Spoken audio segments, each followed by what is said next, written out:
کیونکہ 10 وہ تھے اور 11واں بنیامین تھا، اور ایک پیغمبر کے بیٹے تھے، اور حسن و جمال بے حساب تھا، مثالی جوانیاں تھی ان کی. اور ایسے موقع پر نظر بھی لگتی ہے. بخاری میں ہے العین حق. اور آپ نے حسن و حسین کو دم کیا، فرمائنی کلمات سے ابراہیم علیہ السلام حضرت اسماعیل و اسحاق کو دم کرتے تھے. اور ایک حدیث میں ہے کہ ان العین ينزل الرجل القبر والابل القدرہ، نظر بد آدمی کو قبر میں اور اونٹ کو دیگ میں ہانڈے میں اتار دیتی ہے. زمانے جاہلیت میں ایسے عین کو عین کہتے ہیں، نظر باز،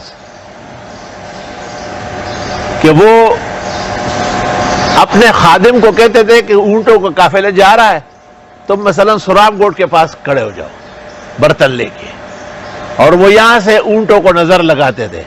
وہاں پہنچ کر کے ایک اونٹ گر چکا ہوتا، سفر ہے، اب انہوں نے کاٹ دیا، کہا بھائی گوشت لے جاؤ. ہاں بھائی، اتنا اعتماد تھا ان کو اپنی آنکھوں پر.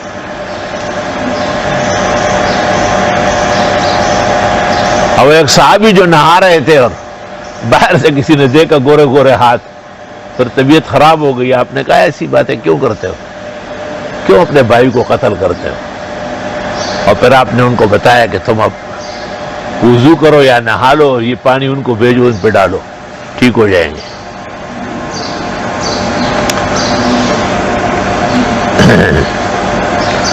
تو جائز اسباب استعمال کرنا سنت انبیاء ہے. اور یہ بہت عجیب بات ہے کہ نظر لگتی ہے محبت سے بھی، جیسے چھوٹے بچے کو ماں باپ کی لگتی ہے، اور حسد و کینے کی بھی لگتی ہے. وہ بہت خطرناک ہوتی ہے.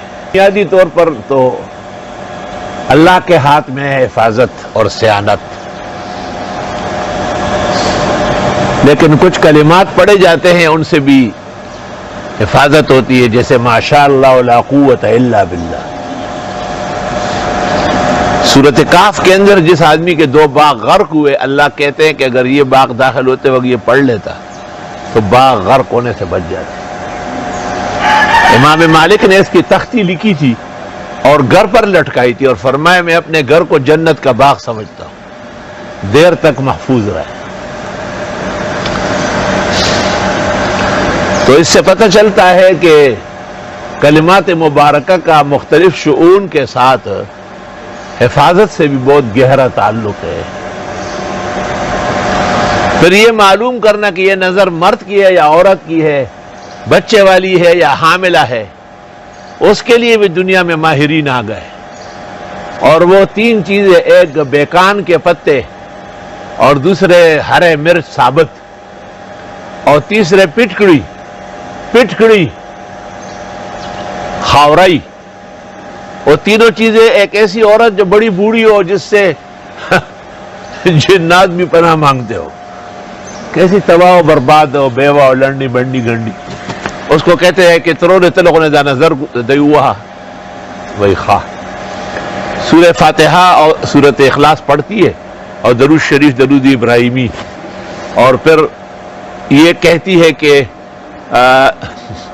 اپنوں کی نظر ہو یا پرایوں کی ہو، محبت کی ہو یا حسد کی ہو،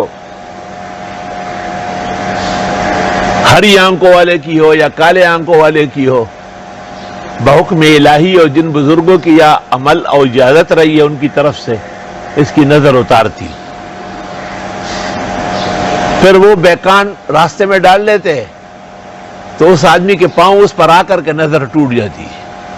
اور وہ مرچ جو ہے نا وہ آگ میں ڈال لیتے ہیں تو پتہ بھی نہیں چلے گا کہ حالانکہ مرچ آگ میں جلنے کے بعد آس پاس کے لوگ بیٹھ نہیں سکتے، لیکن یہ نظر مارے ہوئے ہیں. اور وہ پچکڑی جو ہے نا وہ اسی آگ میں رکھے سائڈ پہ، وہ پگھل جائے گی اور دوبارہ جم جائے گی. اب اس کو آرام سے نکال کے اس کو ایسا دیکھے، باقاعدہ نظر آ جائے گا کہ آدمی ہے، اس کی داڑھی بھی ہے، مولوی صاحب ہے، خاتون ہے، اس کے سر پر بڑے بڑے بال ہیں، اور دیکھے گود میں بچہ ہے، اور دیکھے کہ نہیں پیٹ بہت بڑا ہے، حاملہ ہے، کہ جن پر اتفاق ہو جاتا ہے پھر ان سے کہہ دیتے، یا وہ نہا وضو کر کے پانی دے، اور وہ جو جس کو نظر لگی ہے اس کو چینٹا دے دیتے یا نہلا دیتے، اور یا وہ اپنے ہزار بند کا ایک حصہ کاٹ کر کے اس کو دے دیتے۔